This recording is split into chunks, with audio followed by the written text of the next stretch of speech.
Would you be willing to give up your husband to another woman to bear your children? Or as you as a husband, would you be willing to take another woman to bear children for you and your wife? Let's listen to the story of Hagar, or Hagar, however you pronounce it, in Genesis chapter 16, starting at verse 1. Now Sarai, Abram's wife, bare him no children, and she had an handmaid, an Egyptian, whose name was Hagar.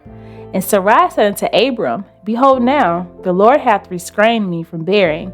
I pray thee, go unto my maid. It may be that I may obtain children by her. And Abram hearkened to the voice of Sarai. And Sarai, Abram's wife, to Hagar her maid, the Egyptian, after Abram had dwelt 10 years in the land of Canaan, and gave her to her husband Abram to be his wife. And he went in unto Hagar, and she conceived. And when she saw that she had conceived, her mistress was despised in her eyes. And Sarai said unto Abram, My wrong be upon thee. I have given my maid into thy bosom.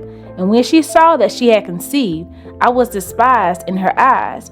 The Lord judged between me and thee. But Abram said unto Sarai, Behold, thy maid is in thy hand. Do to her as it pleaseth thee. And when Sarai dealt hardly with her, she fled from her face. And the angel of the Lord found her by the fountain of water in the wilderness, by the fountain in the way to Shur.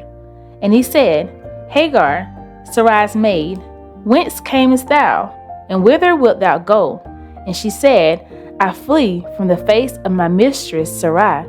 And the angel of the Lord said unto her, Return to thy mistress, and submit thyself under her hands. And the angel of the Lord said to her, I will multiply thy seed exceedingly, that it shall not be numbered for multitude.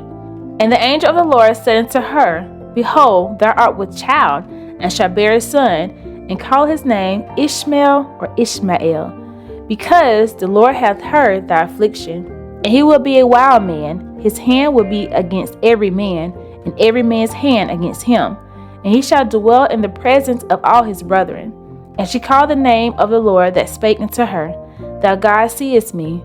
For she said, Have I also here looked after him that seeth me? Wherefore the well was called Beer-lahai-roi. Behold, it is between Kadesh and Bered. And Hagar bare Abram a son, and Abram called his son's name, which Hagar bare, Ishmael. And Abram was 86 years old when Hagar bare Ishmael to Abram. Thank you so much for listening to today's Bible readings. What would you do? Let me know down in the comment section below. As always, I'm sorry if I'm pronouncing the names wrong, but you guys get it and you understand. Come back for more Bible readings. I really enjoyed this time with you guys. Just subscribe to the channel, like the video, and let me know what you guys think. Be blessed, and I'll catch you guys in the next one.